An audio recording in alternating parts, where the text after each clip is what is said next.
Welcome to the 301 Colored Commentators, a monthly podcast series where two black men from the state of Maryland debate and give their hot takes on movies, professional wrestling, and TV shows. So have a listen, have a look-see, but nonetheless, enjoy.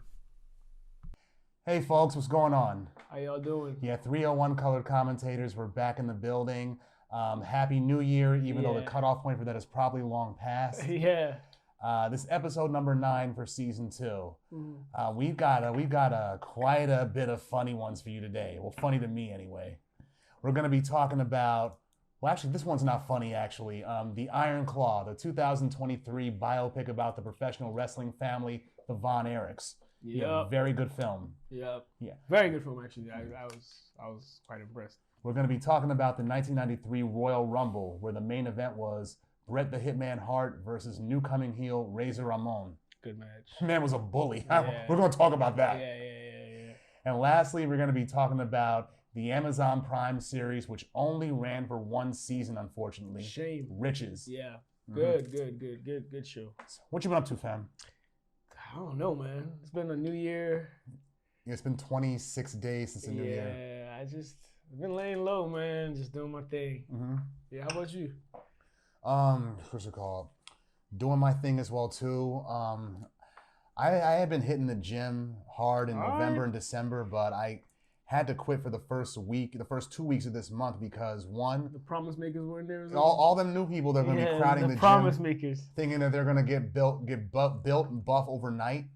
Yeah, I had to wait till they decided to quit a week later. Yeah, and then the snowstorm happened, which wasn't even a cold snap. That's all it was. Yeah, it was a little teaser. Yeah, because all we got today is like peak spring weather, 70 degrees. Shit's weird. I got out and ran in this weather today, yo. Yeah, it was weird. Very weird. I don't know what's going on. It's weird. It accounts for people's mood swings and whatnot.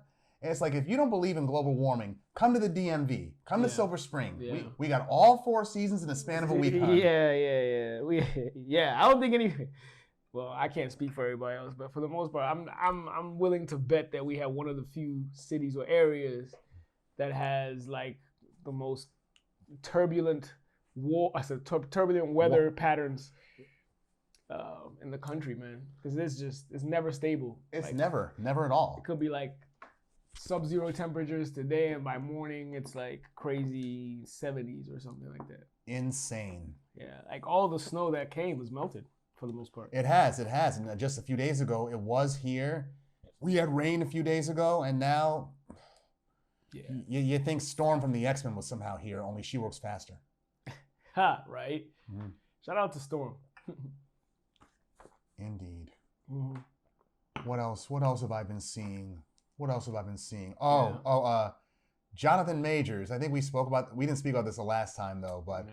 He's out now. They found him guilty, so he lost all of his committed roles, endorsements. Yeah, man. What do you think about it? I still look at that tape and I'm like, the girl was chasing him. Yeah. So what proof is there that he actually did anything wrong? What Cat Williams said, dog. That's all. Oh, yeah. Cat Williams spilled the tea on that Shannon Sharp podcast. That's all I got to say. What Cat Williams said about that situation, bro. Yeah, Cat Williams, he just went ham on there. I second that kind of, sort of. Yeah. Crazy, man. Crazy. But I hope he bounces back. I mean, damn, just like that. And this 2023, it's like, I think they wanted that to happen to him. They were going after him specifically. Look how far he fell after all the roles that he had. Ant-Man, Quantumania as Kang the Conqueror. Yep. He was supposed to be the next big thing in the MCU. Yep. Creed 3, where he was the villain there. Yep. And that one, that pilot movie, the fighter pilot movie, I think it was. Mm-hmm. Yeah. He was 3 for 3, and then this happens. Yep. They stripped him real quick. Stripped him real quick. Or like Paul Mooney once said on the Chappelle Show, they only want niggas to have a little bit of fun. You know they ain't gonna let niggas have nothing. They take everything. Yeah, low key. So maybe you should start with Black Hollywood a little bit and maybe try to bounce back from there, see if you can get multiple roles everywhere. Or just stick to Black Hollywood if that's what he wants to do. But I mean, hopefully he has avenues to try and slowly rebuild himself back up. I hope so, because he was a good actor to watch. And hopefully he's mentally stable, because this could be, devastating to your mental health. Yeah, it could take a toll on you, man. So Shout out to him, man. Indeed. Shout out to Megan Good for holding him down. Megan Good. That's all him. Megan Good. Very good. This man right here. Oh, dog. Yo, anything on your playlist recently as well? No? What's it called? On my playlist recently, the new Benny the Butcher album dropped today. His first release on Def Jam. Everybody Can't Go. Any good? The singles I heard so far are pretty good. The one with Lil Wayne, that was pretty. That was. I think I heard that one. Yeah, that's pretty solid. Yeah. Yeah, it's produced mostly by Alchemist and Hit Boy. Yeah, and he has some of his Griselda Records members on there. His cousins Conway and Westside Gun. And speaking of Westside Gun, I've been watching the Griselda miniseries on Netflix. About to start that this weekend. Yeah, and I only seen one episode thus far. But if I don't hear no Westside Gun up in there talking about, hey yo, boom boom boom boom boom boom boom, I'm like, this show's a failure. You got to have like a Griselda Records reference up in there somehow, like in the ending credits, use it in the music somehow. Speaking of which, you watched an episode already, or I watched one episode so far. The violence already kicked in, or not yet? Already. Oh shit! All right. Already, and she already hit the ground running with her coke dealing. Okay. Yeah, Griselda Blanco don't play, and this is just Griselda when she's at her youngest, really, when she just got in the game. Was she still in Medellin at this point? She's she knows some Colombians at this point, but she fled to America. At this point, okay. Yeah, I don't know if she hooked back up with Pablo Escobar to deal with nothing yet. But speaking of Pablo Escobar, the opening quote of the series said, "The toughest man I know was a woman named Griselda Blanco." True. I'm like, okay, Pablo Escobar was thought of her like that. Okay. Mm-hmm. High praises, huh? If you want to call him that. I mean, yeah. ain't no what's it called? Ain't no honor among thieves in the criminal landscape. Exactly. But yeah, nah. I think lately I've been on. What am I listening to? Not so. I mean, Afrobeat is always in rotation, but I've revisited like I feel like the soul tapes. Oh yeah, Fabulous. Yeah, he been having a lot of freestyles lately. My cousin sent me a few by him. Yeah, I'm like, he still got it. Mm-hmm. Yeah, soul tapes have been on rotation. I revisited Kendrick's albums. Good Kid is still my favorite. He's pretty good. He's a pretty good artist. Saying that casually, he's pretty dope. Yeah. What else? I know the Internet is about to drop an album soon, so I'm looking forward to that. I don't know if you listen to the Internet. The Internet. They're like an indie, a black indie band or group, whatever you want to call it. Good music. My first time hearing about them. Yeah, they Have you heard of what's the name of this guy? Shoot, I forgot his name, but he works with them a lot. He's not part of the band, but he's pretty popular. He just released, I think he released an album last year. Forget his name. But yeah, check out the Internet when they drop. They're cool. Yeah, that's about it. I haven't. Let me think. As far as Afrobeats, nothing really crazy. Nothing new. Yeah, nothing really. Just rotational stuff and singles. Single tracks here. This Nigerian dude, man, he's probably my favorite Afrobeats artist now. Odumadu Black, dog. Odumadu Black. Yeah. I love everything he drops. I fuck with. So, his album dropped last year, but like, yeah. Every time I hear something from him, it's a vibe, dog. So that's what's up. Yeah. He's a dope artist, dope Afrobeats artist from Nigeria and stuff. So, and shout out to the AFCON. Ghana's out. They suck, but the elimination round starts tomorrow. So y'all check that for the soccer fans. Yeah. Oh yeah, NFL championship weekend too. That too. Sunday. Shout out to Lamar Jackson. Go do the damn thing. I want Mahomes to go. But Lamar Jackson. I want Mahomes, but if he can't pull it off, then Lamar, I'm rooting for him. Yeah. All right. The first thing we're going to talk about today, folks, is the 2023 movie, The Iron Claw. It was released in late 2023, December 22nd, in fact, and it was both written and directed by Shawn Durkin. It's based on the lives of the professional wrestling family, the Von Erichs, and focuses mostly on the second oldest Von Erich and the sole remaining one of that family, Kevin Von Erich. The film stars Zac Efron as Kevin Von Erich, Jeremy Allen White from Showtime's Shameless and The Bear as Kerry Von Erich, the Texas Tornado, Harris Dickinson as I think it was either David or Mike Von Erich. Yeah. Yeah, Mara Tierney as the mother, Mrs. Von Erich. Doris, I think her name was. Mm-hmm. Holt McElhenney, he was Fritz Von Erich. And Lily James, she was Kevin Von Erich's wife. Yeah. The film was made on a $15.9 million budget, but it grossed $30.7 million. It had positive reviews and hailed as one of the best films of 2023. And female critics, particularly Christy Lemire of RogerEbert.com and Manola Dargis of the New York Times, they respectively called the film a martyr for toxic masculinity and a treatise on corrosive patriarchy. Spoken like people who've never even watched pro wrestling before. I don't understand how you could do that on someone's life. That's the biopic, and apparently they asked Kevin, the last one standing. Yeah. He said everything was accurate except the perception of his dad. Well, because I never heard anything about Fritz Von Erich being that much of a verbally abusive guy who openly ranks his children by which one he likes the most and the least. Because he always said flat out at the table, Kerry's my favorite. You all know that. Then Kevin, then Mike, then David. Yeah. So he said that his story was pretty accurate, with the exception of how his dad was perceived. So with that in mind, how the hell are you gonna criticize if that's the case? Just criticize their life. That's different. The movies are the depiction of somebody's life. I don't understand that critique, but it is what it is. And they don't watch pro wrestling, okay? They don't understand the politics and the families that are involved in pro wrestling and how it puts food on the table for a lot of them. And like at that time, a lot of that around that time was very territorial. Yes, it was. Yes, it was, especially down south. This is before national expansion happened. Yeah. And also, as something of a parallel to the Von Erichs being a prominent family in pro wrestling, the wrestling consultant for the film who made sure that the actors were doing all the wrestling moves right, taking bumps right, and looking right was a member of the Guerrero family, Chavo Guerrero Jr. Oh, really? Yeah. And he played the original Sheik in the film as well, too. Oh. Yeah. I see. That was Chavo Jr., Eddie's nephew / brother. Yeah. Shout out, rest in peace to Eddie. And also they glossed over this. Frog Splash legend. They glossed over this in the film about the Von Erichs because they were a traveling family in like a mobile trailer. One of the places where they were neighbors at, where they stayed in, was Calgary, Alberta, Canada, where they were neighbors of the Hart family and spent some time in Stu Hart's dungeon. The Von Erichs, huh? Yeah, the Von Erichs. Yeah. Oh. I see. Yeah, and other wrestlers that were portrayed in the film were Harley Race, Ric Flair, and the Fabulous Freebirds as well too.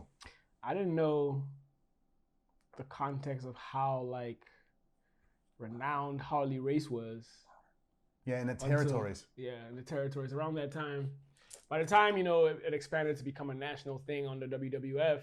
For us, he was King Harley Race at that point. He was beyond his prime. He was older. Yeah. So, but watching this movie, you get the context of wow, he was a big deal. How much pull he actually had. Yeah, he was a big deal. Big deal as a heel. He was like a prelude to what Ric Flair became. I think Ric Flair was the pinnacle of the heel. But I think Harley Race was one of those heels that had elements of that nature boy, pompous, cocky, I don't know how to call it, just a self-made narcissist swag if you want to call it. Yeah, so he had elements that was what I was getting from that, and I went and did some little research on Harley Race. There's some people that still swear by him as the greatest heel of all time. And speaking of heels, the Von Erichs, their family began as heels because their real name is actually Atkinson, right? Yeah. Fritz Atkinson, or rather, what was his name? Jack Atkinson, right? That was his real name. The dad, okay. Yeah, but they wanted to make them when he got into the professional wrestling circuit as a young man, he became a heel and wanted something that sounded evil, so like a Nazi. Yeah, he played a Nazi. And it sounded German, like an evil German count, Fritz Von Erich. Yeah. And his children just ran with it when they got into the business too, and his grandchildren. Yeah. I forget which. I guess Kevin ended up switching the names back to Atkinson. At some point he did. Because he was scared of the curse happening Or transcending into his kids. Into his kids, yeah. Even 3 out of his kids. I mean, 3 out of Fritz von Erich's 4 grandchildren, they got into the business. Okay. Yeah, Kevin's sons, Ross and Marshall, they were with Major League Wrestling, MLW. And the Texas Tornado's daughter, one of his daughters, Lacey von Erich. Yeah, she was in the WWF at one point. Okay. Yeah, she's retired now though. Oh, I see. Yeah, I learned so much from this. Like the whole time I was aware and watching the Texas Tornado, I had no clue, or Kerry von Erich. I had no clue he was working with one leg. Like he was wearing a prosthetic leg the whole time. And like now, I go back and watch his matches. I can tell how he lands, and I can tell which leg is the prosthetic leg. If you look at it closely, you can tell, because like his real leg has a lot more motion and like movability or whatever you want to call it. That's true. Than the actual prosthetic leg. But like that's a testament to him, because that is. So for him to sell the moves on one leg is pretty impressive, but I know he was in a lot of pain doing that. He was in a lot of pain, and hence why he was on drugs. I mean, it was already the prescription drugs they gave him after they amputated his leg. Yeah.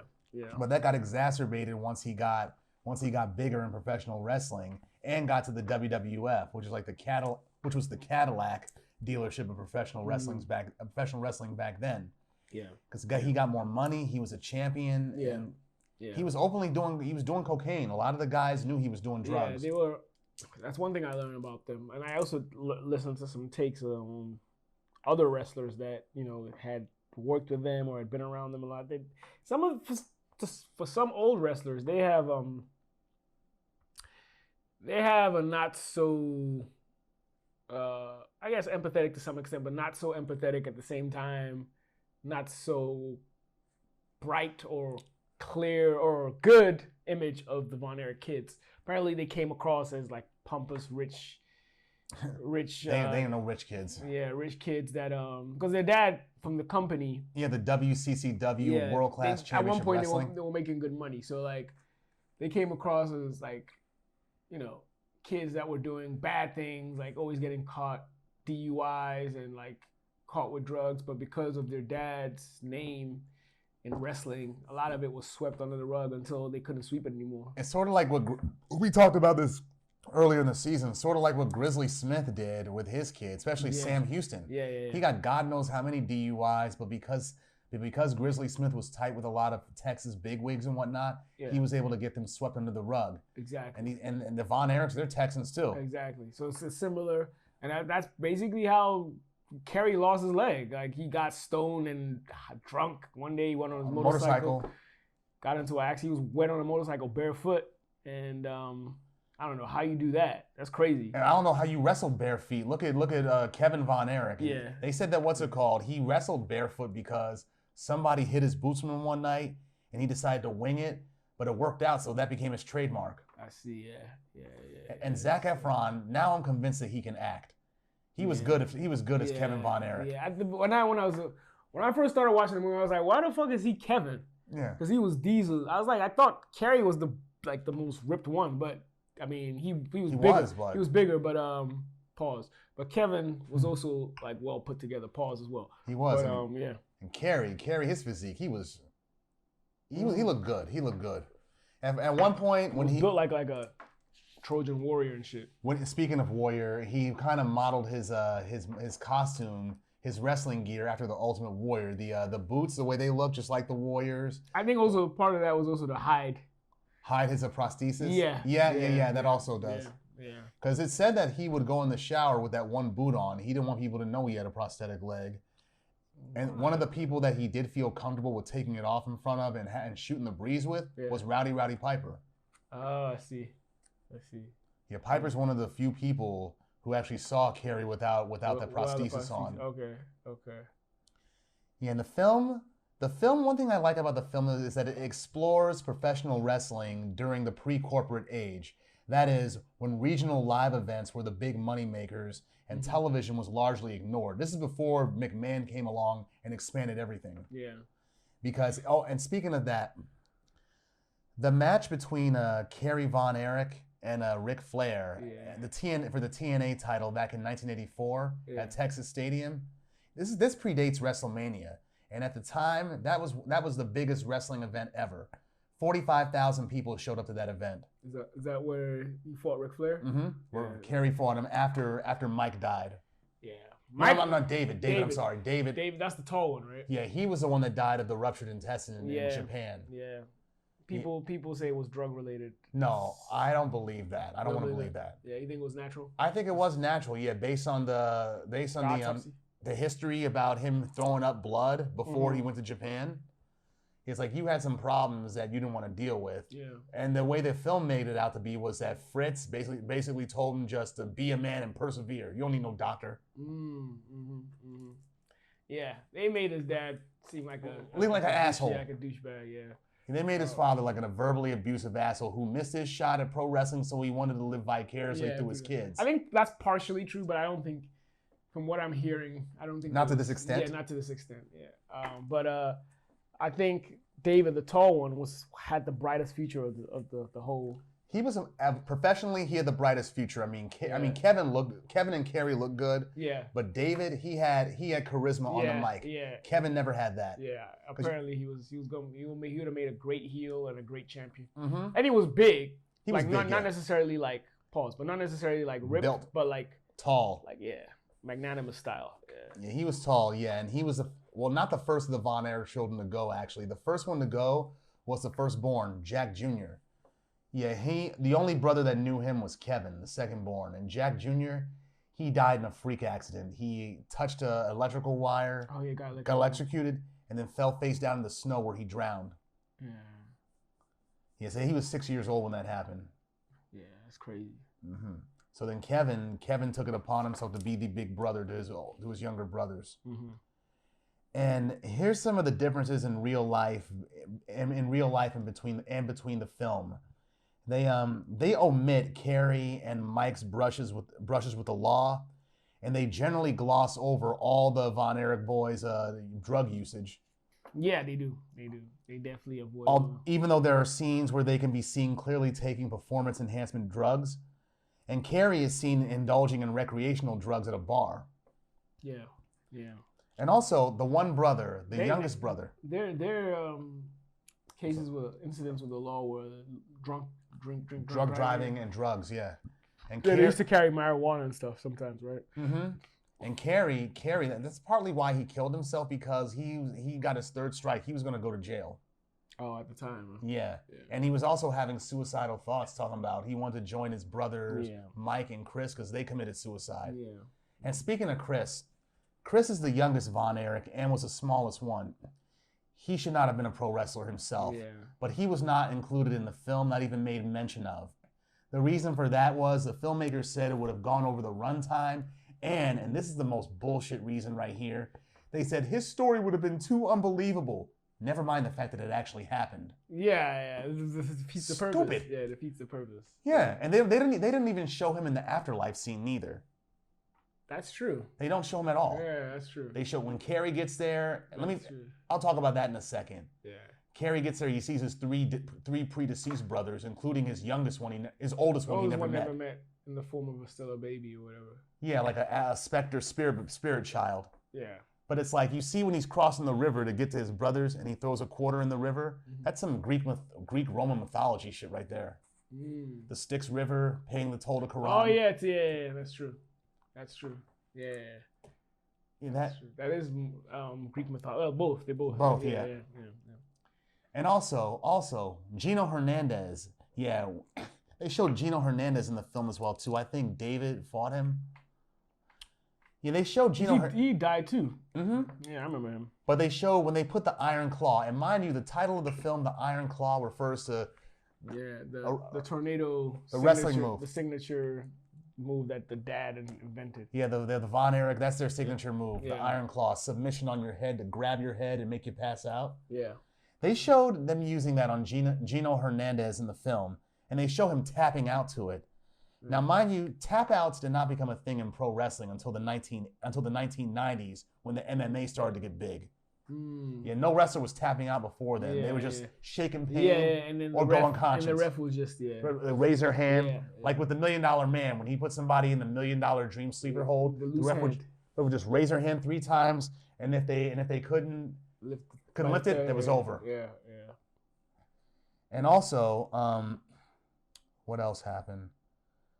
Oh yeah, wrestlers used to tap the mat before the popularization of the tap out to get fans behind them when they were locked in the submission hold. They're just like, come on, get behind me, get me straight, get me straight. Yeah. That's true.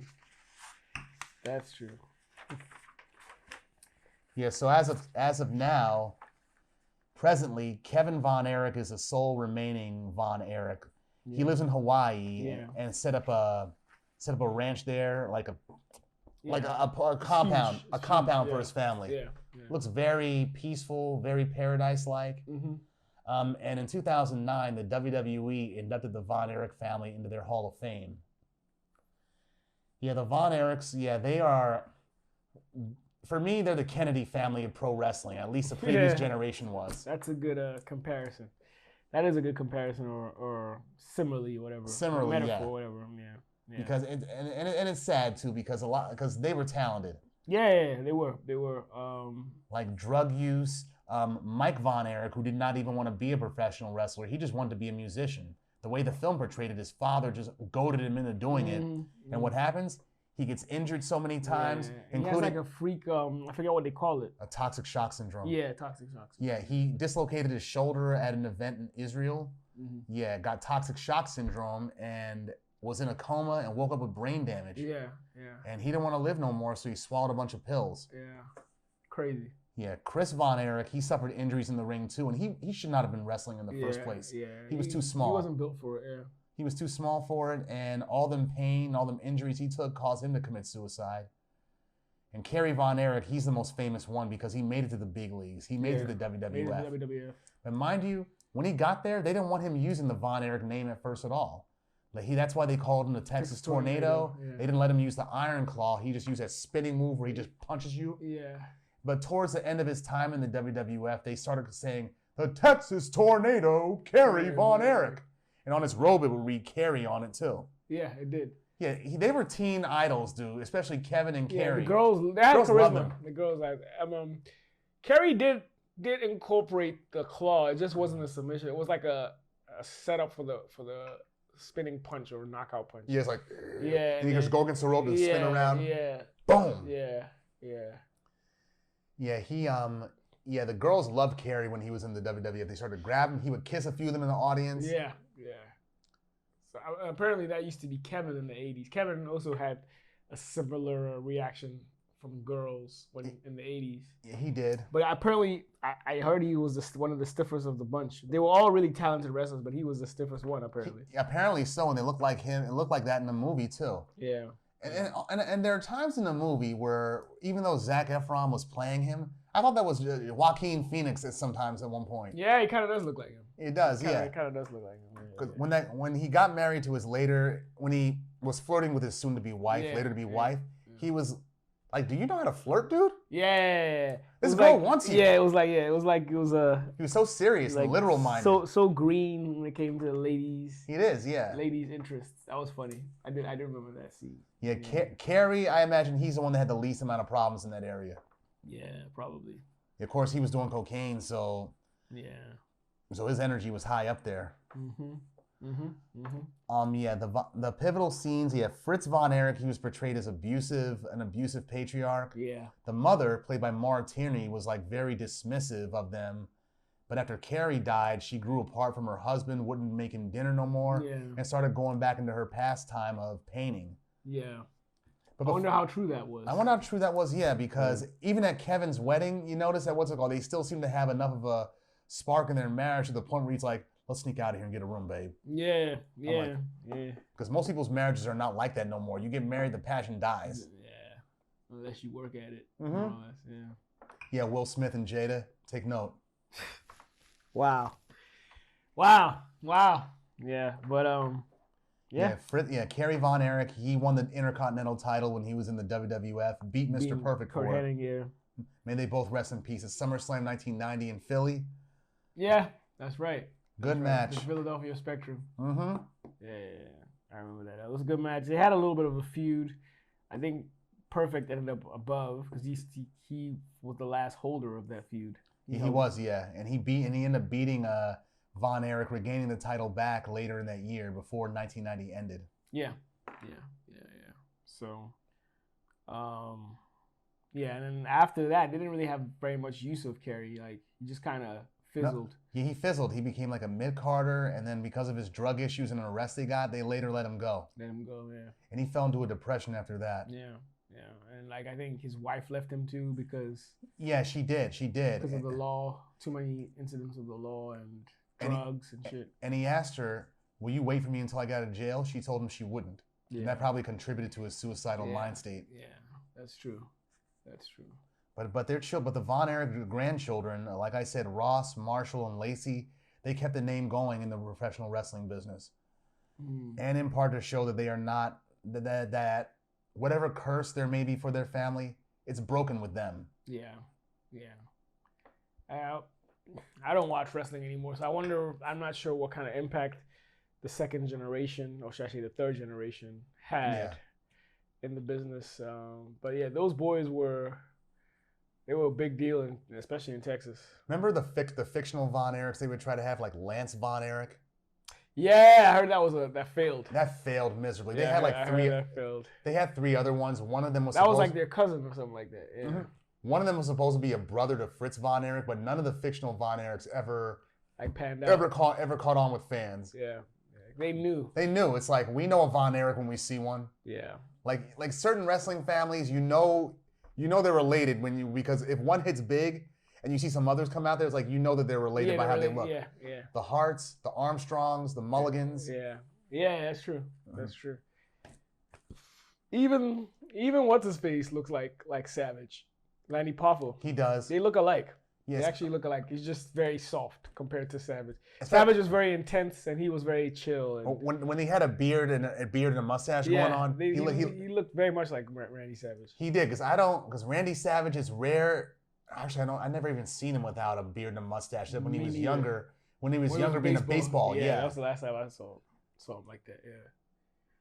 Even as an old man, he was still sporting a beard and a mustache, only he wasn't dyeing it no more. Yeah. He used to have the real grizzly like joint in his early career. He did, the grizzly beard. But yeah, you're right. Like watching some of the old stuff from the '80s when he was Leaping Lanny Poffo and the Genius, and when you actually look at them, and now that you're aware that they're brothers, you're like, yeah, they actually look alike. They definitely look like they're brothers. They do, yeah. I mean, you wouldn't know by how they sound either, because Randy Savage, that voice that he had, he really did talk like that in real life. Yeah. Well, he made it part of who he was. He made it a part of who he really was. Yeah. Like there are a few interviews here and there where you actually see how he really sounds without that intense impersonation. But he made the gimmick who he was. Same with Hogan and, well, not the way he talked, but Hogan made Hulkamania who he was. His name is Terry Bollea or whatever the fuck. Nobody calls him that. Yeah, so that's because he personally made it his lifestyle, not just in the ring, So, but yeah. Back to this. It's a sad story. It is. In professional wrestling movies, they tend to be very depressing. Like the Mickey Rourke movie, The Wrestler, which could be about any pro wrestler out there who had a shining star, but then a fall from grace. Yeah. It could be about any one of them, and that was well acted, just like Iron Claw. But we did that last season, right? We did, yes. Yeah, so go check that episode out. But it's very depressing, very depressing. But check it out if you like acting. Yeah. Yeah, and speaking of this did not get any Oscar nods at the upcoming Oscars. Yeah, but probably because of the timing. Yeah. But maybe next year, who knows? Yeah, and if you're a wrestling fan, check it out. I'm sure a lot of you that are our generation or even a little bit after know who the Texas Tornado is. Yeah. Some of y'all know. Some of y'all older cats know. Like the older cats, like Jim Cornette, who have encyclopedic knowledge of pro wrestling and are wrestling historians. Yeah, check that out. Yeah, for sure. Yeah, rest in peace is a bunch of them. It's crazy. I'm sure Kevin is a little off. A little bit. I mean, he's got to be. There's no way. Yeah, there's no way he's functioning. I mean, he's probably functioning, but like. And he found two of his brothers after they commit. Yeah, exactly. Like, there's no way you're like. Without being a little bit. A little bit off. Like all your brothers are dead, every last one of them is dead. A lot of them from suicide. That's crazy, bro. It is. And like you were very prominent in their lives and they were in yours. There's no way you're not a little bit off. Yeah, they were close. The Von Erich boys were very close. I mean, their father's division of them didn't make them hate each other. Yeah. They had a bond. Yeah. Yeah. Yeah. Okay. I saw they had a love for hunting too and guns. Oh yeah, the Texas boys. Yeah, yeah. So, sorry. Yeah. Okay. Shall we move on? Yes, sir. All right. The second topic of this evening is the Royal Rumble of 1993. Royal Rumble. As you know, the Royal Rumble match, it centers on a modified battle royal consisting of 30 participants entering at timed intervals instead of all the beginning. And for this Royal Rumble, this one was special because up until 1992, there was no official prize for winning the Royal Rumble match, even though the feat itself could be considered a big honor. Sometimes there was a big cash prize given at the end.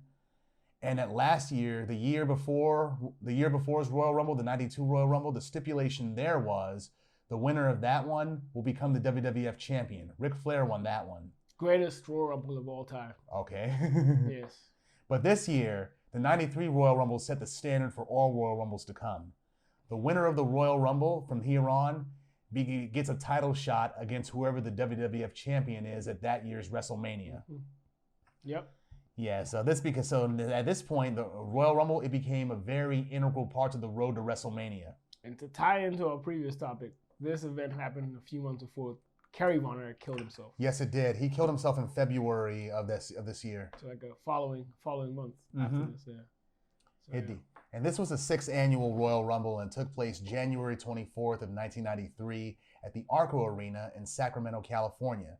There were 16,000 people in attendance. There were several matches too. There was a dark match between Doink the Clown and Jim Powers, but that wasn't shown in the actual pay-per-view itself. Oh, that was like a one of the... Like dark match, like an opening. Yeah, oh yeah.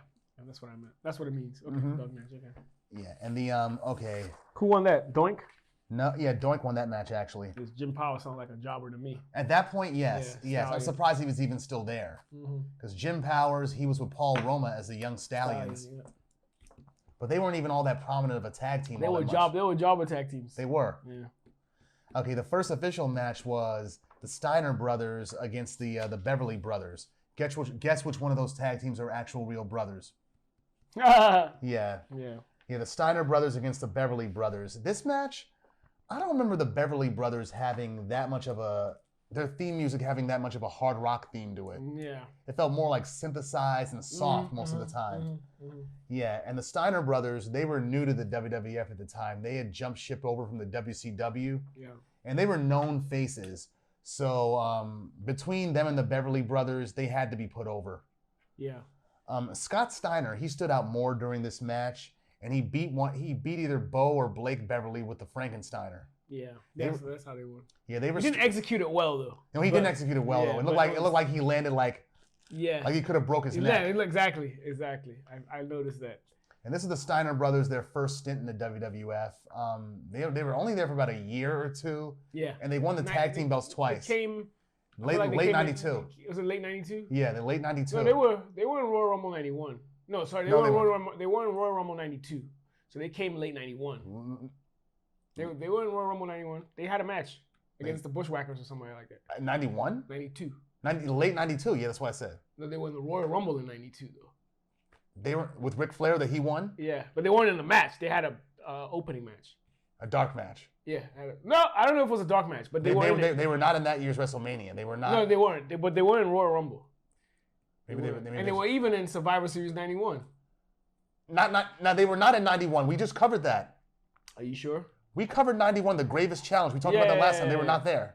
They were. They may have been part of the company, but they weren't at the event. They were definitely in Royal Rumble 92 though. I don't recall them in 92.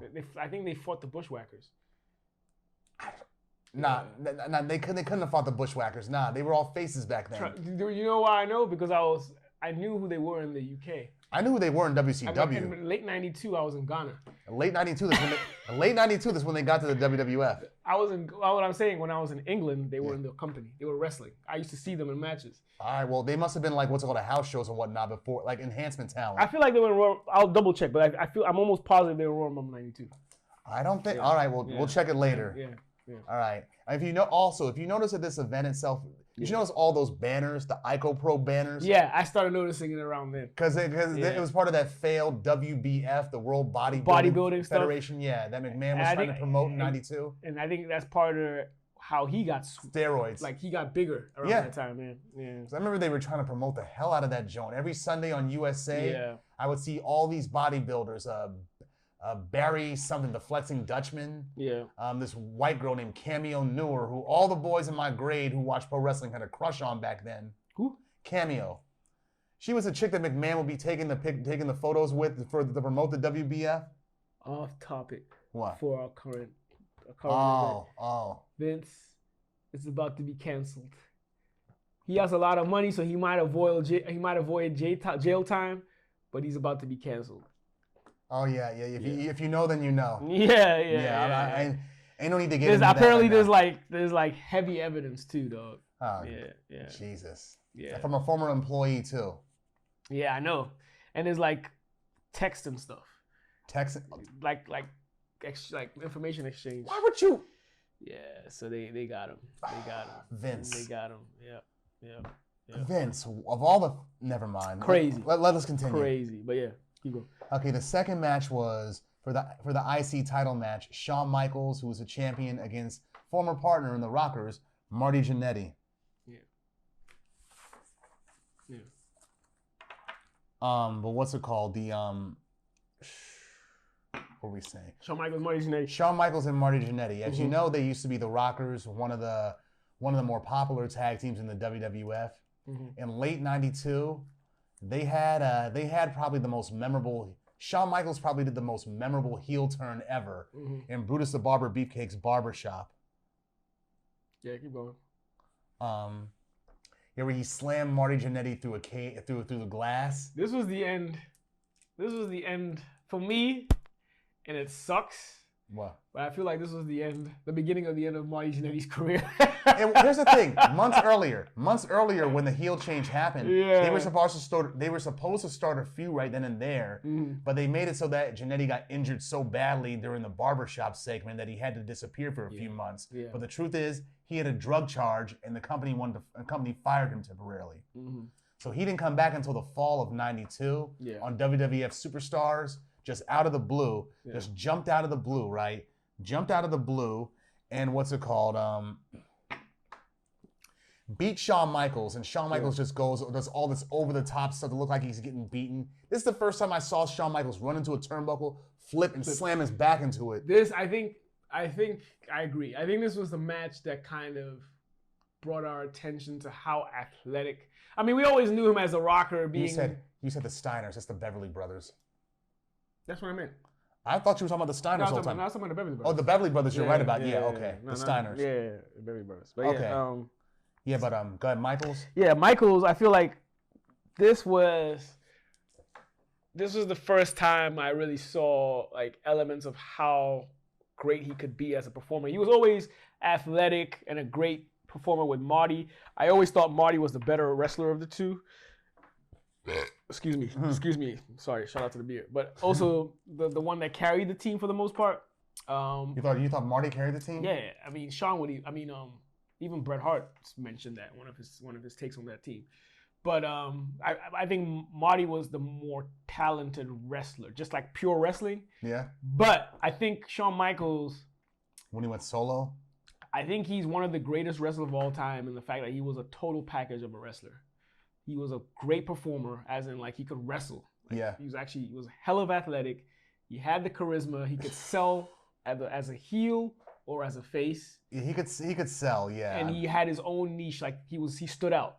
He stood out from everybody else. That's why he is. When some people have him as in their Rushmore, it's understandable. He's not in mine, but I understand how people put him in the Rushmore. And I feel like also part of the reason why I also don't rate him that high is because of how he like you were telling me how he was behind the scenes. Behind the scenes, he wouldn't put nobody over. He's like a dick. Yeah. So that's not cool. He was feeling, he was really feeling himself when he went solo. Yeah. But for the match itself, some background. Marty Jannetty, when he attacked Shawn Michaels upon his return, he took Shawn Michaels' mirror, and Shawn Michaels was the narcissist before Lex Luger even got there, which was at this event, mind you. Was that who? Lex Luger, the narcissist. Yeah, he's unveiling. Yeah. Marty Jannetty took the mirror from Shawn Michaels, was about to hit him with it, but hit Sensational Sherry with it. Yeah, I remember that part. Yeah. So Sensational Sherry, she comes out of this match, and it's not known whose side she's going to be on, Michaels or Jannetty. Yeah. And also, Shawn Michaels, when he came out with the IC title, he did what the Ultimate Warrior would do whenever he was a title holder. Not hold the title with the black frame on it, but like a different color frame. Like white or And this one, it was light blue. It was light blue in this one. Yeah, for Shawn Michaels, it was light blue. Yeah, that's true. And also, the color commentator team was a Gorilla Monsoon and Bobby the Brain Heenan. Yeah. And during this match, they tellingly called Shawn Michaels the wrestler of the 90s. Huh. I'm like, if only you guys knew. If only you lived to see what a a forecast. If only you lived to see the Montreal Screwjob Gorilla. Yeah, what a forecast. Yeah. And Sherry was looking so uncertain during this whole match. I remember. On the brink of tears. But finally, she makes her decision and slaps Shawn Michaels. And Michaels, he oversold most of the match, I thought. Yeah. And a lot of the like, what's it called? The falls and the athleticism. I'm like, is this supposed to be a homage to Steamboat Savage? Because it kind of has elements of that. Yeah, it did. I would say this for this. When I was younger, I didn't like this Royal Rumble, but watching it, it was actually pretty good. It was one of the better ones because the opening matches were all very good, and I think this one set the standard going forward. Because going forward, a lot of the ones that preceded, or should I say succeeded, had really good opening matches. Like the quality was good. Like that match, I felt like the quality. Because if you go back to 91, 92, 89, the 91 matches I didn't like that much. Like Barbarian against the Boss Man. They weren't as good as this. Neither was the 91. 1990 wasn't that great either. I think the Genius fought Brutus. They were just weak. These ones had more.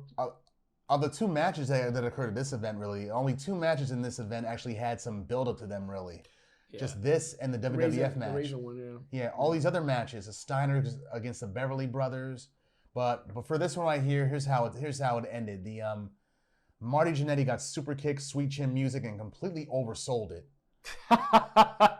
I think this also because when Shawn first came as a heel, the super kick was not his signature maneuver. I think it was like a side suplex or something. Side suplex or like a punch off the clothesline off the top rope. Yeah. So like this was one of the beginning or the early times of the sweet chin music becoming his signature. He didn't call it that yet. Yeah. That became much later, like later 90s. Yeah. But yeah. Well, they're still fighting backstage, Marty and Shawn Michaels. And their feud continues over months later on an episode of Raw when Jannetty beats Michaels for the IC belt, but Michaels gets it back like a month or two later. It reminds me of, it's similar to how the Strike Force broke up. Like, oh yeah. Like Tito was the face of the team, but Martel was the better solo. Like later, Tito had a career before, but Martel had a better solo career. Yes, after, and he won most of their feuds. He did, yeah. Yeah, so I feel like it was very similar. It was. Similar, yeah. And Sherry's backstage yelling at Michaels, I loved you. I thought you loved me. It's like, Jesus, lady, just give it up already. Find somebody else. This ended up leading to the remix of his entrance music. Oh yeah, where he takes Sherry's vocals out. Yeah, puts his. The Sherry jump was tight too. I can't lie. The opening was, but the rest of it is like. I remember when they first debuted with the Sexy Boy theme music on WWF Spotlight, which came on at 6:00 on Friday on what used to be Channel 50, what later became the WB for some of you back in the day, folks. Yeah. Remember they debuted that with him coming out with Sherry, and it was McMahon and Mr. Perfect who were the color commentators. And McMahon's like, did she just say Shawn's my sexy boy? And Mr. Perfect's like, oh McMahon, you dork! She's got a better voice than Madonna. Oh my God, that's funny. Funny. Yeah, that feud continued over, but eventually fizzled out. That's funny. Yeah. The next match was a mid-card event that had no build-up to its history, nothing whatsoever. It was May They Both RMP, the Big Boss Man versus the Beast from the East, Bam Bam Bigelow. That was a good match. It didn't do nothing for me, to be honest with you. It didn't get me excited. No, it didn't. I mean, I didn't know what. Here's the thing. Watching this time around, I just lowered my expectations as just watching as an adult for pure entertainment. Not like, is this going to be great? And I was actually impressed by what I saw for some of the, like, these were both very agile big men. Big men, yeah, they're both very agile. Yeah. I knew Bam Bam. Now I can literally go into a match and can tell before it even starts who is going to win based on how the logic of wrestling goes. So I knew Bam Bam was going to win this match before it started because they had to. He's returned as he's returned, and they were facing out the Boss Man. Yeah, they also need to build him up a bit. So and especially considering the match that he had a few years later against Lawrence Taylor at WrestleMania. Yeah, exactly. There's a similar stance to how I saw that first match. Not the first match, not the dark one, but like the Steiners and I knew the Steiners going in. I knew they were going to win. I knew they were the faces. Yeah, and not only that, they were new. They're not going to let them lose because they were new, but they were known faces to wrestling fans. They were known. Yeah, I agree. But I'm saying like they had to have knowing, like you said, because they were known faces to wrestling fans coming into the WWF. They couldn't have them lose because they knew fans already knew who they were. They had to like build a role in wrestling. So I knew they can't afford for them to lose. So I knew going into that match, no matter what happens, they're going to win. Worst case, disqualification, but they're not going to lose. Right. Yeah, so I had a similar mindset going into that Bam Bam Boss Man. That one just didn't do nothing for me at all. Yeah. It's like I watched it, but it's like, next. Yeah. And speaking of next, the WWF title match between Bret the Hitman Hart, who's a champion, versus Razor Ramon. This was a lot of the events leading up to this shit was just too funny. Razor Ramon, Scott Hall, he came in late '92 and he was a bully as Razor Ramon with that Cuban gimmick, slick back hair, tan, Cuban accent. I'm like, I thought he really was a Latino at first. I did too, actually. All my Hispanic friends saying he's not Hispanic. I didn't believe them. Oh, they could tell back then. They could tell. Yeah, so I mean, of course, they were. I didn't have any at the time when he came. So. I didn't believe them until I came across a wrestling magazine where they showed an old pinup from '86 with him and Kurt Hennig as the AWA tag team champions, and they showed Scott Hall, who's now Razor Ramon. I'm like, and he was huge back then. He looked like Magnum PI back then. The rods were, the roids were on swole on him back then. I looked at him like, Razor Ramon's a white man, really? Yeah. Okay, all right, but the build-up for this match, him talking shit to Bret Hart, openly challenging him, and going after his brother, going after Owen Hart. Hey, Rocket. Hey, Rocket. Your daddy teach you that one, man?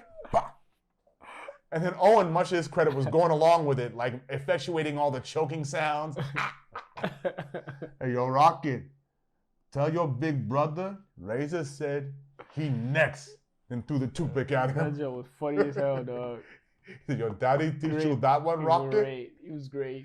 And that was Raymond Rougeau from the Rougeau brothers that was interviewing him.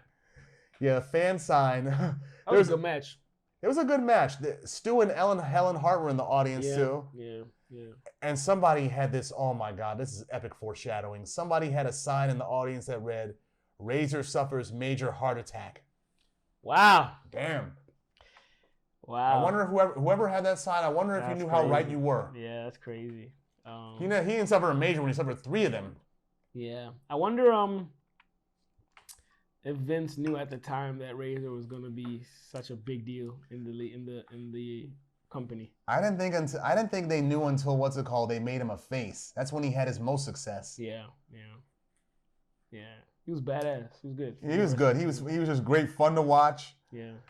Just all the bullying shit he did when he was a heel, it's funny now in retrospect. Yeah. Hilarious. I'm like, that's a sign of a good heel. Yeah. Hilarious. Your daddy teach you that one, Rocky. The first incident, I think he just has a slip of tongue because he says, "Hey, Rasket." Next time you watch it, listen to it. Yeah. He said, "Hey, Rasket."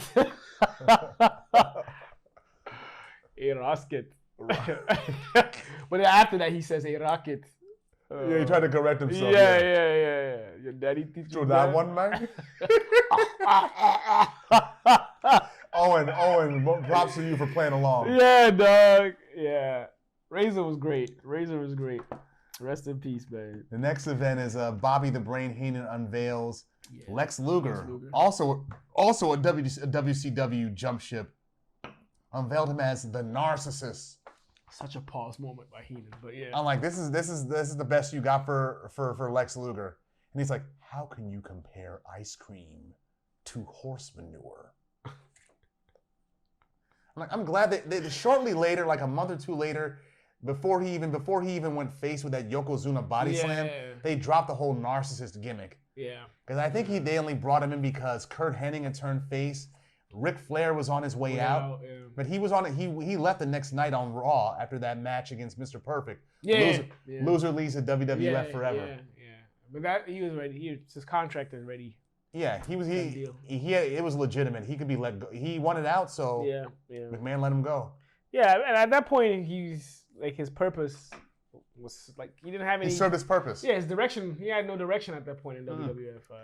He was the man of the year in 1992. Yeah. So after that, it was like whatever, and I feel like Lex Luger's stint in the WWF sucked. It was fruitless. He didn't even get a title reign. All the shit he did with the Lex Express, that all-American shit going around the country. Shit just sucked. Dog. And then what's it called? He loses the match when he finally gets a match against Yokozuna, who was the winner of this Royal Rumble, mind you. Yeah. We'll talk about that in a minute. Yeah. When he finally gets a match against Yokozuna, Kurt Hennig Mr. Perfect was a guest referee, but he was following the rules and couldn't lead the pin. Yeah. And Les is like, ah!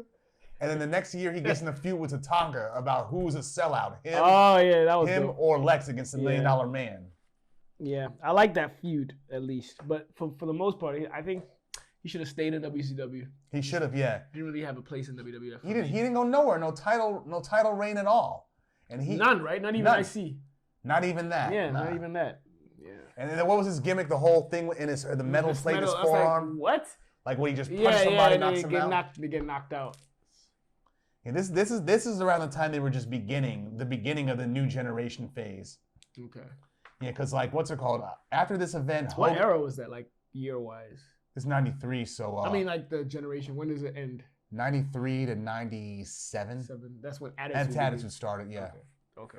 And Bret Hart was the face of the new generation era. Which reminds me, one thing I disliked about this program, event? and then like that, I don't know how long this frame is. The gimmicks were starting to get stupid and super colorful. They had Damien Demento in there. I did not like him. Max Moon was another stupid Conan gimmick. Yeah, it was like he looked like the Rocketeer. I was watching it and I was cringing. I was like, what is this? They had bad gimmicks. The Rocketeer as Max Moon. Yeah. Tito Santana as El Matador. El Matador, like it's like, what are you doing? Like I don't know. What are y'all thinking? Yeah. And Nikolai Volkov becoming a sellout for the $1 Million Man. That's right, exactly. With that jacket he wore in the back, property of the $1 Million Man, Ted DiBiase. What? Like, some of the gimmicks, I was just like, y'all can't think of nothing to do with your older cats no more. I was definitely a kid to be able to tolerate that shit, but like looking back at it, it's like this. It's terrible, yo. It's terrible and a diss. Shit is terrible. It's like when they had Ricky Steamboat come back and had him dress up like an actual dragon, breathing fire on the top rope. Exactly. Y'all can't do no better for Ricky Steamboat. What? It's Ricky Steamboat, for Christ's sake. We know who he is, dog. Like, he's no damn dragon. Come on. And Tito Santana, he ain't no damn Spanish bullfighter. Yeah, come on, man. Come on. He's a Mexican street fighter. Yeah, come on, man. It was terrible. Anyway, they showed a lot of Caesar's Palace promotion because of WrestleMania 9 that would take place 2 months later. That was another. It's all tied in with a stupid gimmick. Mm-hmm. When they brought Caesar out dressed up in toga. Like, what? Fucking this 1993. There's no damn Caesar, dog. Come on. Caesar's Palace in Vegas don't even got that no more. Come on. They did it in the 80s during like prize fights and whatnot. They did, right? Yeah. That's not what this is. Yeah. Come on, man. Anyway, the Royal Rumble event itself. Let's see. Ric Flair, he's number 1, and then Bob Backlund, 2 old heads.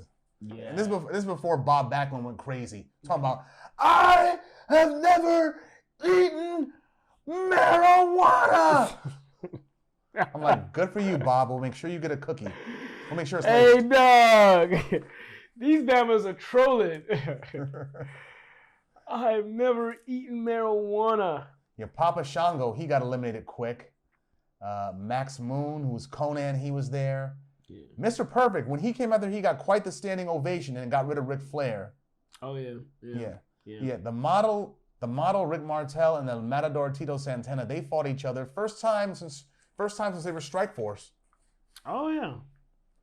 It's the first time I've seen them fight each other since they got these new gimmicks. Yeah, with the new gimmicks. Yeah. But okay, the winner of the Royal Rumble was Yokozuna, and the runner-up was Macho Man Randy Savage. How Savage got eliminated was so stupid. Why did Savage try to pin him for? Like, you don't pin nobody, just flip you right off him, and you fell right off the top rope. I was like, wait, what? I watched that. I was like, wait, nah, they can't be that stupid. Nah, they should have just had him throwing it out regularly. Like, and why did Savage agree to this? Yeah. It just looks stupid. It's a no sell. Yeah. And Yokozuna was a 27th entrant, and he was in there for 9 minutes and 1 second. I caught something in this one that I didn't catch. What's up? Obviously because I didn't know at the time, but in the Royal Rumble near the end, Yokozuna is actually shouting out Samoa. I didn't know that. He actually shouts out his country. Yeah. I didn't see that. Yeah. He actually shouts out his country. And at the time, we thought he was a Japanese sumo wrestler. Yeah. Because all the motherfucker would ever say was, Banzai. Yosh! Banzai, right? Yeah. And he let Master Fuji talk to him. You can't beat that red hot. Yokozuna. Yeah, actually, so during the match, like, he watched, like, near the end, when it's, like, the last few participants.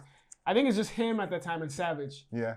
He actually, when the camera goes into him, you hear him actually shouting out Samoa. Yeah, I didn't catch that. Yeah. And towards the end of Yokozuna's career, that's when they had him talking English, showing that he could talk American English no problem. Yeah. That he wasn't a Japanese. What did he pass away? Was it a heart attack? That big, yes. He's a very athletic big man. Yeah, and very good heel. Yeah. Some notable events. Bob Backlund, he took the record for lasting the longest in a Royal Rumble. Yeah. 1 hour, 1 minute, and 10 seconds. He beat Ric Flair's time from last year's Royal Rumble, and Backlund's record would stand for 11 years until Chris Benoit broke it at Royal Rumble 2004.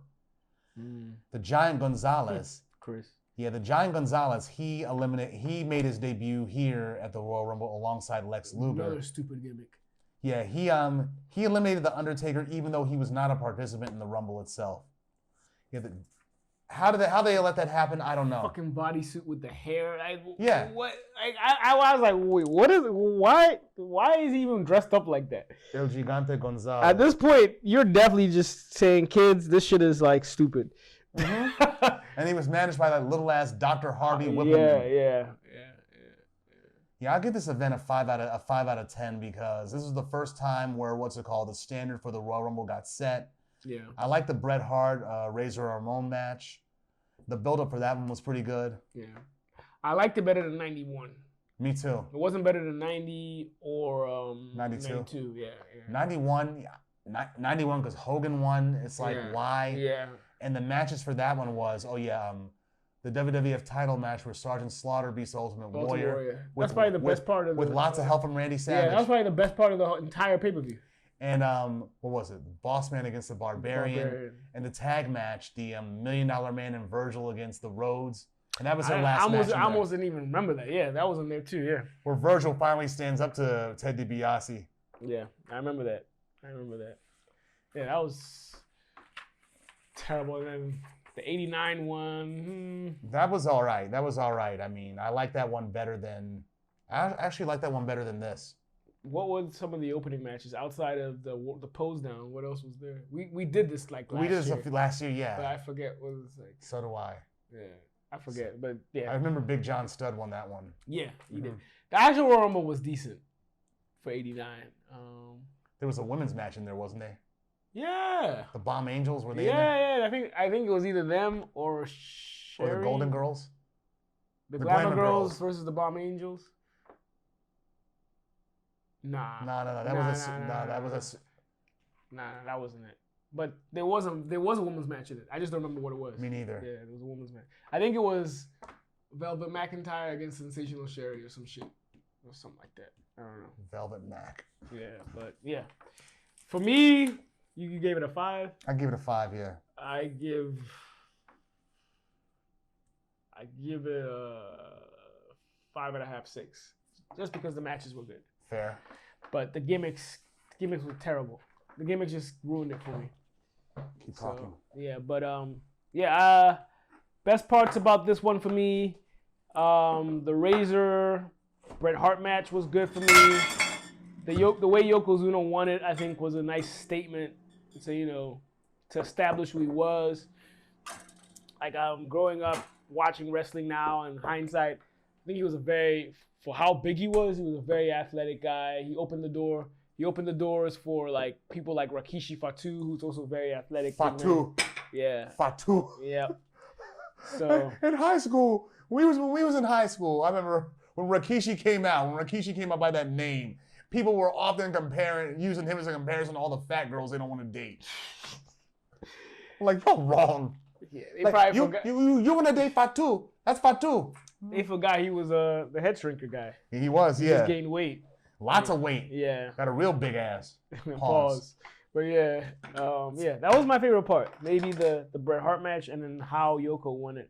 Well, with the exception of fucking Savage trying to pin him. Yeah, what about that? It was great. I just like Savage. Yeah. I kind of wish he did win at that point, but what's it called? It may give him a 3-time championship, but it's like the way they eliminated him just didn't sit right with me. Only for Hogan to ruin the whole thing in WrestleMania 9. Speaking of Hogan, fuck you, Hogan. I found out why Jesse Ventura hates him. You know why? Why is that?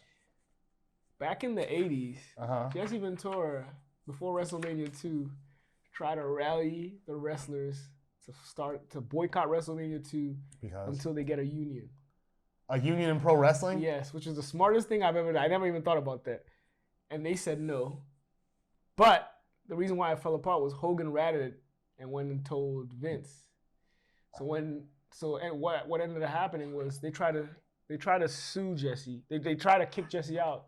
He took it to court, and Vince admitted in court, and Hogan told him.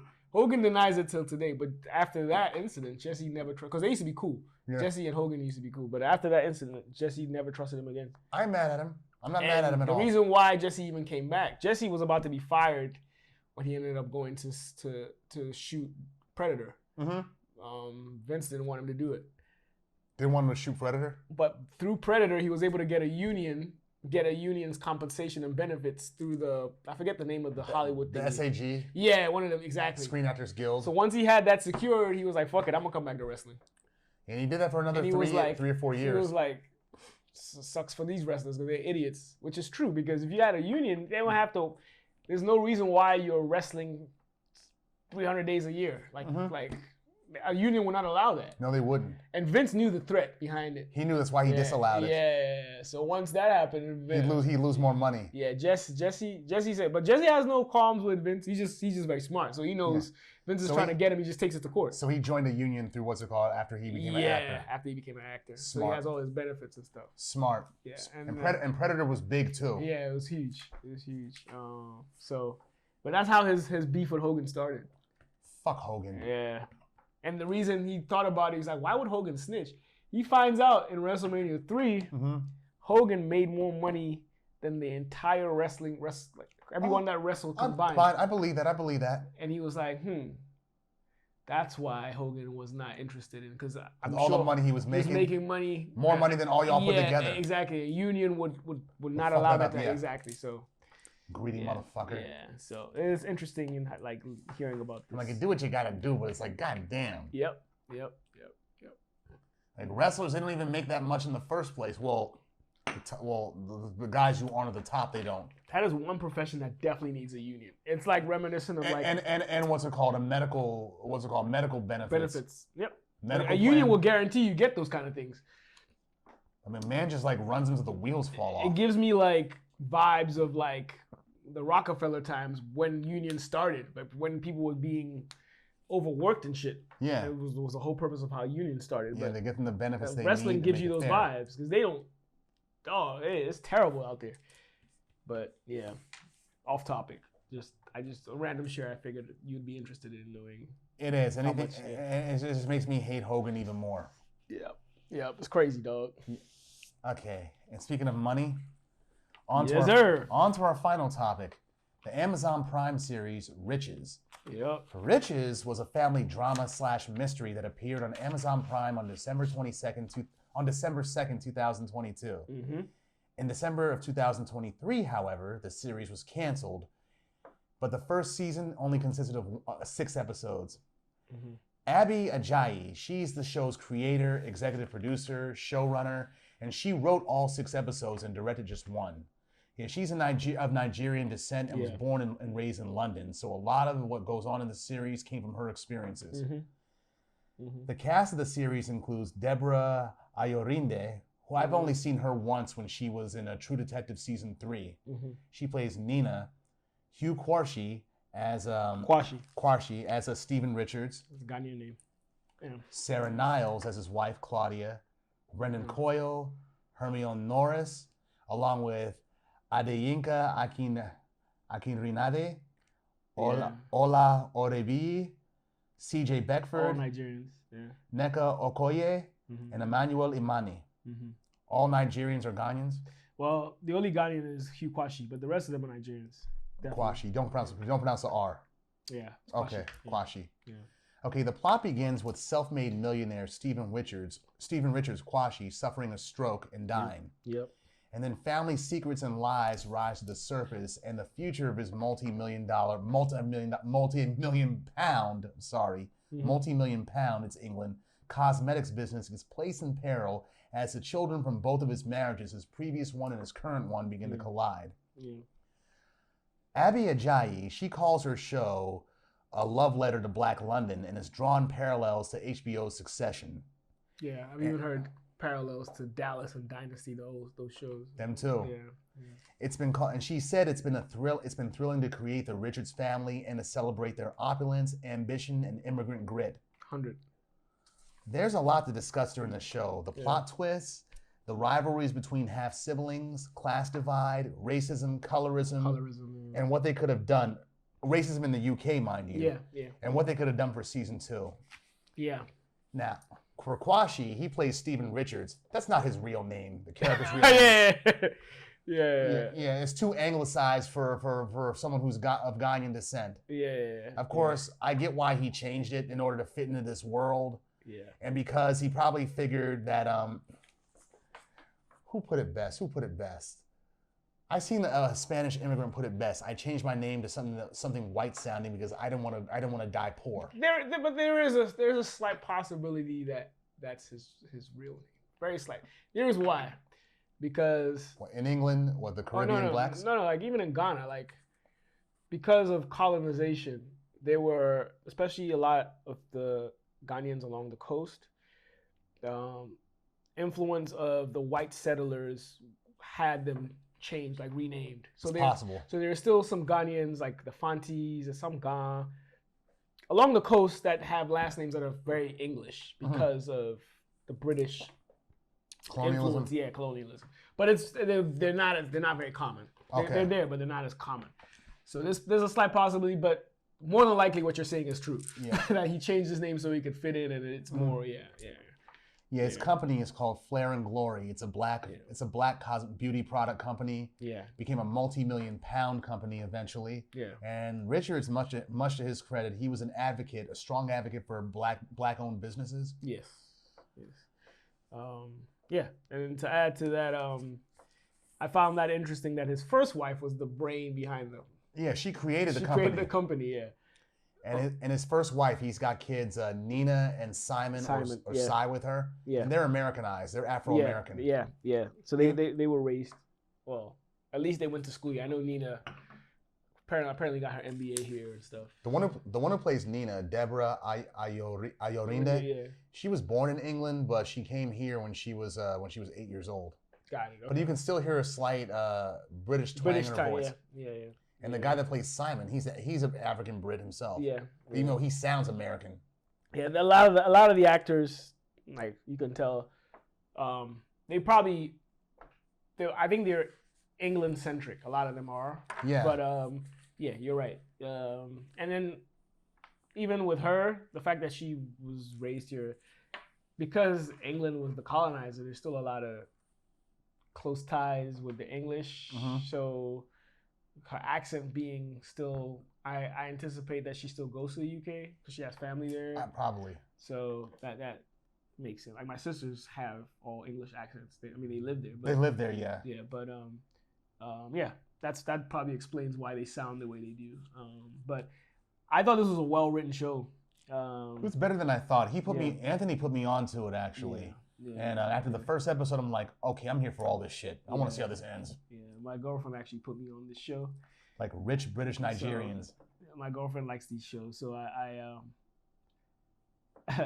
she put me on it earlier last year, and I watched it. I didn't know what to expect, but it was good. It was a good show, so shout out to her for this. Better than I thought. Yeah, I was hoping for a season 2 because they definitely had openings to make a season 2. How it ended. Yeah, both Steven's children, his first wave of children, he divorced their mother, took her idea and then ran with it. Yeah. He gave them money from time to time, but it appears the way in the show they grew up struggling. Yeah, at the beginning, Yeah, meanwhile, his new family in England, consisting of his children, Gus, Wanda, and Alicia, from their wife Claudia. They're a bunch of spoiled, entitled brats. Yeah, very entitled, spoiled. They don't have. They were just raised with everything. Yeah, and they don't have the aptitude to actually run the company the way they. No, they don't. They don't. And Gus knew that. Gus knew that. I mean, Steven knew that. Yeah. Yeah, Gus. He thinks the company should be his because he's the only boy. Well, out of this crop of children, you are. Yeah, the eldest and the one who works in the company. But you come in late, you drunk, and you just buy out the entire club. Yeah, there you go. And And you notice they don't like their Americanized older half siblings at all. They don't. One of them was okay with Nina at one point. At some point, Alicia. Alicia was okay with her. She's a little bit open-minded, but for the most part, they don't. They don't like them. And the feeling appears to be mutual too, because when the mother Claudia changed the time of the funeral, which prevented that was fucked up. Which prevented them from going there. Yeah, that was fucked up. She knew what she was doing with that. She did. Of course she did. She was ruthless. She was very ruthless.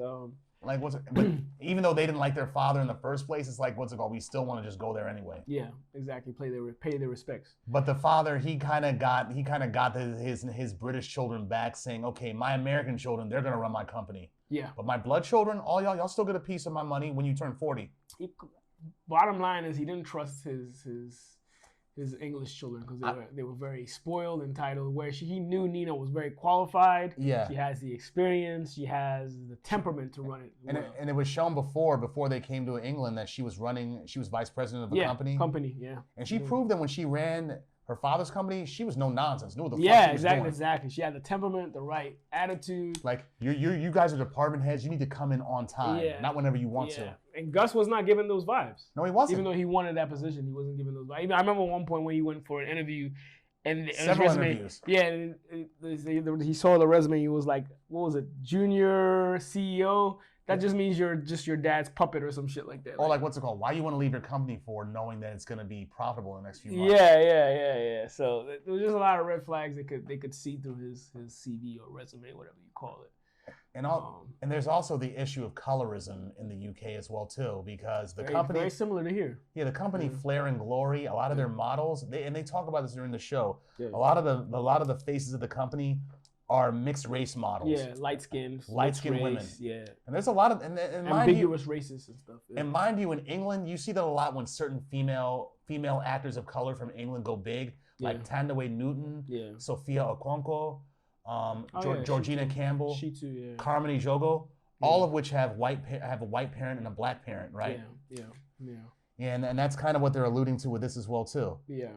They even touch base on how white conglomerate companies are trying to buy out black owned or black start or black initiated startup. Yeah, and you see how Nina prevents that from happening to her own company in the show, which is also, I thought, was interesting that Ajayi sheds the light to that aspect.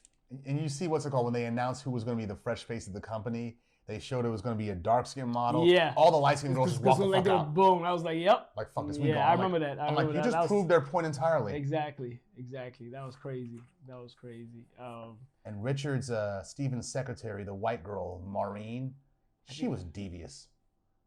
You know, I think she's a mother of one of his kids. She is. Yeah. Her son Finn. Yes, yeah. That they showed, who's very, very fair skinned, but you got kinky nigga hair though. So I was hoping that would like be solidified in season 2 when when you know the will goes into fruition a lot more than than it did in season 1. But that's probably why he gave Maureen £1 million in his will to support their son. Exactly. And why she was going and like deleting all the private emails so they wouldn't find out about it. Yeah. She was deleting mad emails, dog. And blamed it on the girl Davina. You wild for that. And she blamed it on Davina. Davina, yeah. Who was, no, not Davina. Davina was the one she blamed it on, but I was confusing her with Sasha, the one that Gus later got with the bartender who had a kid. Yeah. And that was the same girl that played Jen in Top Boy. Yeah, she was. Mm-hmm. I noticed that the second time around when I watched it. Yeah. She was Jackie's sister. Jackie's sister, yeah. The one that got murked. Yeah. By Sully. Mm-hmm. Yeah. And Davina goes to that company function where they talk about the new faces of the company, and she drunkenly reveals that Dre is smashing. Yeah, Dre is Claudia's boy toy. Mm-hmm. Or side piece or whatever. Right. Yeah. Sugar baby. She's a sugar mama, dog. He's like the age of her kids.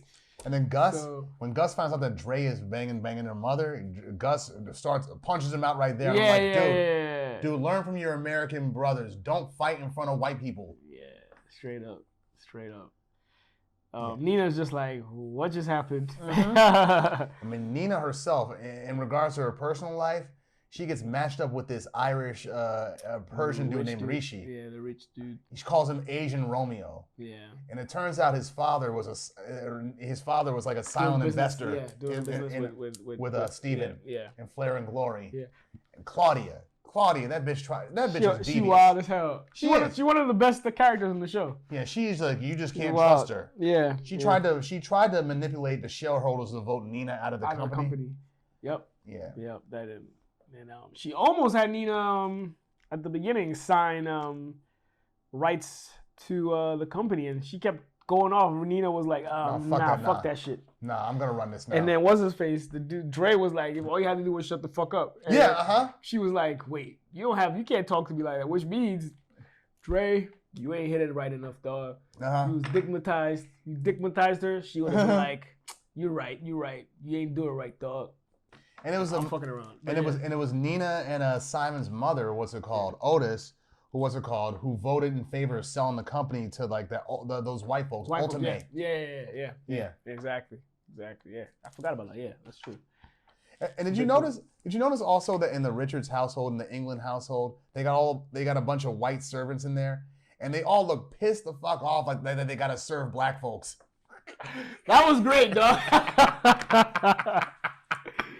Shout out to Ajayi. I see what you did there. Mm-hmm. Yeah. It's like what in Forrest Gump. What's it called? When Bubba's mother gets that money and she don't got to work in nobody's kitchen no more. Yep. And she got a white lady serving her. Yep. But at least she complimented her white servant. Talking about smells wonderful. Yeah. We even see like other elements of race in this, like at the beginning of the show when the cop. Yeah, the cop. Because he drives a nice car, he stops him over and realizes he wasn't even drinking like that. Yeah. He bought out the bar, but he wasn't even drinking himself. Because he passed the breathalyzer or whatever. Yeah, and they still felt the need to hem him up. And Gus, I can understand why Gus felt the need to ruin that cop's life. Yeah, exactly. Mm-hmm. It happens is more than just here, for sure. Like if you just you breathalyzed him and just kept it moving, that would have been one thing. But no, you had to just be extra. The only difference is over here, they have guns. They have guns, yeah. So, but, yeah. Wanda. Wanda isn't Steven's child, by the way. No, yeah, she's a step. Yeah, she finds out, and Nina finds out about that. That's what she was. Nina thought he didn't know.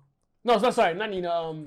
What's the mom's name? Claudia. Again? Claudia thought he didn't know, but he knew the whole time. He knew, yeah. So when she saw the will, he was like, "What the fuck?" He was because of those documents that he had in Zurich. He revealed he was trying to adopt Wanda. Exactly.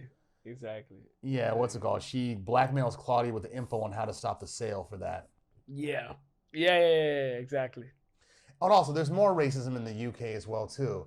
Wanda, when she was dating that white guy who wants to be an actor or whatever, when she was dating him, after what's it called? Oh yeah. They break it off or whatever. Yeah. Wanda hears these two white girls in the bathroom just shitting on her, talking about, some black girls are actually pretty. Yeah. Wow. Not only that, remember the scene in the store? Oh yeah, where they thought Alicia actually worked in the store. Yeah. Like I want this in a size whatever. I'm sorry, what? I want you to go do your job and go in the show. Yeah. No. Excuse me, this lady refuses to do her job, but she doesn't work here. She's right. She's like a bigger customer than you, motherfucker. Yeah. And you ready to go for your massage and your facial? Yes, I am. Yeah. And all that white lady can do is her. Yeah, virus. It's the same shit here, dog. It's the same shit here. Exactly. It's like when they follow us around in a Macy's or a JCPenney's, and they actually find out that we're really here to buy something. Remember those days? I don't shop in the stores like that no more, but I remember those days. I remember those days, followed around a department store. It's like, that's why I say every black person in America who's ever been followed around a department store, y'all need to see Get Out. 100%. Which we need to cover, by the way, since we covered we covered 2 out of 3 Jordan Peele movies, but not his first one. We haven't done Get Out. No, we haven't. We gotta holler. We gotta do that one. Coming soon. Yeah, Get Out. Maybe very soon, actually. Get out! Get the fuck out! Yeah. But this show right here, Riches, I do like the twists and turns that they did in here. Yeah. There's so much they could have done for season 2. The twist at the end. Yeah, like we said before, Steven had an illegitimate son with his secretary Maureen. Yeah. And Nina and Simon, they know he's out there. They don't know his identity, but they know he's out there. But they were like, we have 3 other siblings that we didn't ask for. Let's leave this one alone. Yeah, exactly. Also like how other things within the company unfold. There's definitely avenues for that. I'm shocked they canceled the season.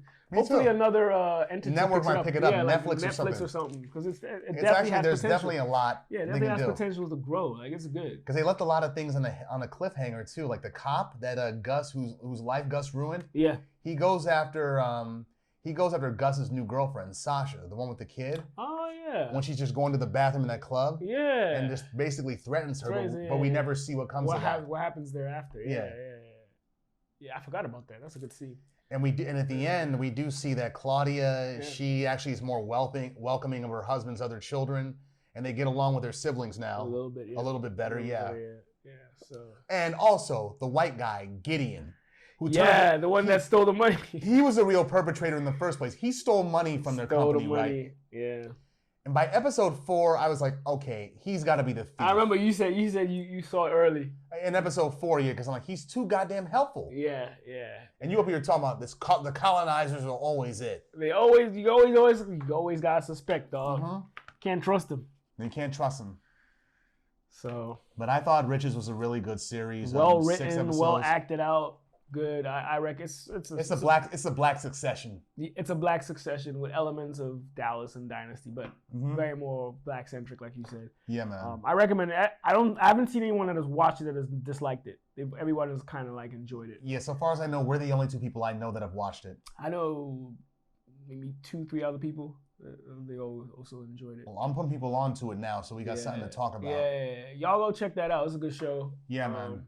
Hopefully they have a season 2 on Netflix or Hulu or something. Hulu, HBO, probably not HBO, maybe HBO. They could. Netflix might get it because what's it called? Warrior got canceled from HBO Max, and now Netflix got that one. Oh, so the next season will be on Netflix. Yeah, that's another good show. Yeah, might have to cover the new season. We'll see. But yeah. Anywho, yeah, that's what we got for what we got for this episode right here. Yeah. Before we go, who was your favorite character in this movie? My favorite character in this was probably I gotta say Nina was my favorite character just because she didn't take no shit and just knew what she wanted. Yeah, it's between Nina. Nina was badass. She's badass. She's badass. Like she always knew how to get out of shit. She stood on business. Very smart. Beautiful, like stood on business. But Claudia was great too because Claudia was treacherous as fuck. She's so treacherous. She did a great, Miss Niles did a great job. Yeah, Sarah Niles. She killed that. She killed that character. She did a good job because she definitely sold the character well. Claudia Richards, like a spoiled matriarch. Yeah. So and she had sisters too, right? she's like the what's the name of the main actress? On what? Is it Dallas or Dynasty? Dynasty. Forgot her name. I'll remember. I'm drawing a blank too. Yeah, she was one of those that everybody loved to hate, but she was always dressed highly and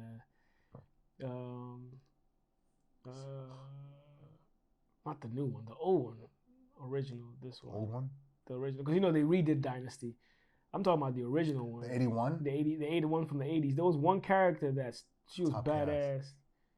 Joan Collins joint, Alexis. That was who. I remember her. Yeah, she was bad. She was basically the Claudia of that show. Bad. She was badass. Treacherous as fuck. But glamorous. Like she played the role and she looked like wealth. Mm-hmm. Basically, what Claudia was like. So yeah, but yeah, Joan Collins. Yeah, Alexis. I don't remember the show like that. I remember my parents loved the shit a lot, so I used to be around when it was on. So you caught a few things. Yeah, so I knew that's who she was, what she stood for in the show. Got you. But yeah. Hope you enjoy this. Episode number 9. We got 3 more episodes for the season. Yeah. Yes, indeed. Yeah, and then I guess for one episode, if you guys want, you could tell us what you want us to shoot. If any movies, any shows you want us to cover. At least one of the 3, or any wrestling events, because this episode... This one right here, yes, with the wrestling event we covered, it was because of somebody, a fan. Recommended. He messaged me and wanted to see that one, so this is for you. Yeah, this is for you, definitely. So if you want any shows, movies, or wrestling events alike that you want us to cover within the next 3 episodes, let us know. We'll do it, for sure. Mm-hmm. But thank you very much for tuning in yet again. We love y'all, and Happy New Year again. Happy New Year. Well, even though the cutoff point's passed, but still. Yeah. You haven't seen us yet this year. So you haven't seen.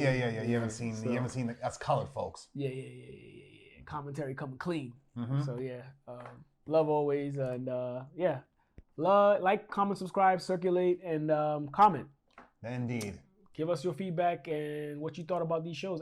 If you haven't watched them, watch them. Come back and give us. Listen to them on whatever Apple Podcasts, SoundCloud, Podbean, whatever, or watch it on YouTube as well, and our Instagram page as well. 301 Colored Commentators. It's in the comment section below on the YouTube video portion of this. Check us out.